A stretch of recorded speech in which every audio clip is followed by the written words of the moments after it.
The story behind the headlines, presented by the American Historical Association in cooperation with the National Broadcasting Company, with Caesar Searchinger.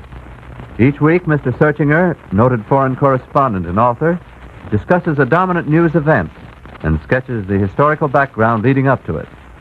You'll be interested to learn that printed copies of these talks are available in bulletin form issued by the Columbia University Press at 10 cents each. $1 for the first 13 issues, $2 for the first 26. Simply address The Story Behind the Headlines, NBC, Radio City, New York. This evening's subject is Appeasement Marches On. We present Caesar Searchinger. Good evening, everybody. The British government has decided to recognize Franco in Spain. A French mission to negotiate terms of recognition also arrived in Burgos today. Other significant moves in Paris and Madrid foreshadow an early negotiated peace. Such a peace would mean more than the end of the Spanish Civil War. It would mean an important step in the policy of appeasement started by Premier Chamberlain a year ago.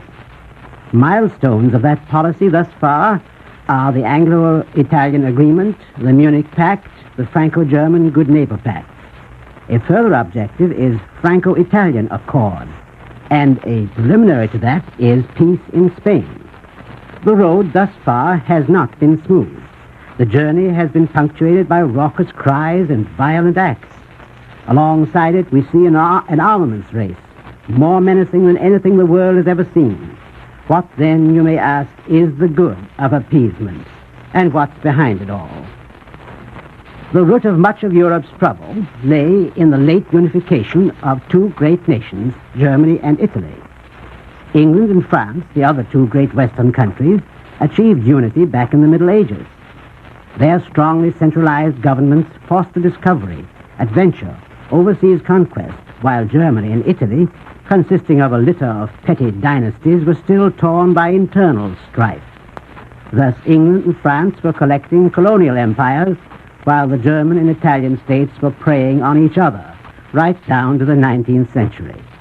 England acquired North America, India, Australia. France, too, occupied parts of America, the West Indies, Indochina, and many island possessions. And when they lost their most valuable American colonies, both of these countries recouped themselves in the newly explored dark continent, Africa. So the colonization of Africa in the 19th century became, to a large extent, a race between Britain and France. France, starting from the northwest, England, starting from Egypt in the northeast, eventually met in the Sudan. When they faced each other at Fashoda in 1898, history for a moment hung in the balance. But war was avoided. By this time, almost all of northern Africa was in the hands of those two countries. Only Morocco in the north and Abyssinia in the east were still independent. Italy had been given two narrow slices of coastland bordering on Abyssinia, Eritrea and Somaliland. Now, Germany and Italy became unified nations in 1870 and 71. The force that united them was nationalism, but once united, they, like the other nations, had to expand. There was a new excuse for expansion, for imperialism, in the 19th century. Europe's populations multiplied as never before. The industrial system created a mass demand for raw materials and expanding markets for manufactured goods. But there were no good colonies left for Germany and Italy when they were ready to expand. It didn't worry Germany much, at least not her chancellor, Bismarck, who had recently taken Alsace-Lorraine from France. Bismarck didn't really believe in overseas colonies for Germany, and if he did take some pretty large but not very rich slices of Central Africa, it was with the idea of trading them in rather than establishing an African empire. Bismarck's Germany was a satisfied country, but sooner or later it was bound to burst its confines by dint of sheer energy. It was the Pan-Germans of Bismarck's time, you know, who revived the idea of the historic push to the east. Italy had historic aspirations too, but hers lay in the Mediterranean. The Mediterranean coasts had been the heart of the Roman Empire, and the Mediterranean Sea was the Mare Nostrum, our sea, to nationalistic Italians from the start. From the very start, United Italy coveted Tunisia, which lay just opposite her southern coast. But she was balked by the French, already in safe possession of neighboring Algeria, who had their own eyes on the old Muslim pirate state to the east. Finally, in fact, wherever Italy turned in Africa, she was balked by France. Finally, in 1881, France took Tunisia from under Italy's very nose, establishing a protectorate with the previous connivance of Britain and Germany. Yes, Germany. For Bismarck thought he would appease France after her loss of Alsace-Lorraine, and so stop her thinking about getting it back. I'm using the word appease in the Chamberlainian sense. France's action drove Italy into the Triple Alliance with Germany and Austria, which is just what Bismarck wanted. Her greatest humiliation came in 1896, when she first tried to conquer Abyssinia and was defeated at Adwa thanks to France's secret help to the Abyssinians. To appease Italy, Britain and France permitted her to take Libya from the Turks. Libya is a large piece of desert between Tunisia and the west and Egypt on the east. It hasn't been much use to Italy except as a place to keep some troops. Nevertheless, Italy was eventually weaned from the Triple Alliance, and being promised additional territory, she joined the Allies in the World War. When these promises were not fulfilled at Versailles, Italy returned to her anti-French policy, which Mussolini has been pursuing with such gusto to this day. When finally she did conquer Abyssinia, it was in despite of Britain and France, and with the friendly, though passive, aid of Nazi Germany, as Hitler was careful to remind the Duce in his speech the other day. For the second time, Italy had been driven into the arms of Germany, over Africa again, and appeasement was overdue when Mr. Chamberlain came along. Now let's examine the case of Germany. Bismarck's continental policy had given way to the Kaiser's Weltpolitik, which meant colonial expansion and a big navy, which eventually drove Britain into the Entente with France. Wilhelm was out not only for a place in the sun, but raw materials and world markets for Germany's prodigious industries. Good additional colonies could only be had at the expense of Britain and France. The only place in Africa not yet taken was Morocco, just to the west of Algeria. France, in possession of Algeria, wasn't any more eager to see Germany in Morocco than she was to see Italy in Tunisia. But Germany claimed to have interests, and suddenly the Kaiser made a dramatic personal appearance there.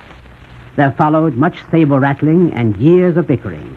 In 1911, Germany and France were on the verge of war, but Britain supported her Entente partner, and France eventually got Morocco, with a small bit going to Spain.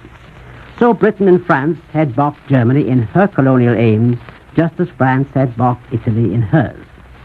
Blocked in the colonial sphere, blocked by Russia in the east, blocked by Britain and Russia in her great Berlin to Baghdad scheme to the southeast, Germany had no place to go. Britain found no way to appease her, and that, in the last analysis, is the reason why the Kaiser went to war. Now let's see what happened after the war.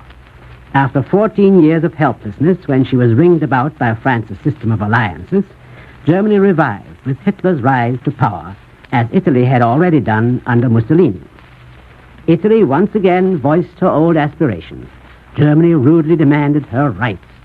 This time, Britain was determined not to repeat the pre-war mistake, as she thought.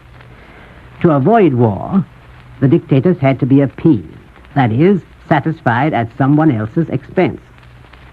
Now, having temporarily appeased Mussolini by blessing his Ethiopian conquest, Chamberlain secured his guarantee of the Mediterranean status quo. And, having appeased Hitler at the expense of Czechoslovakia, he secured at least temporary peace in the West. If Hitler should be in earnest about wanting the colonies too, well, he could probably be appeased again with bits of Romania, Hungary, Poland, or what have you. Hasn't he said that Germany would expand to the east?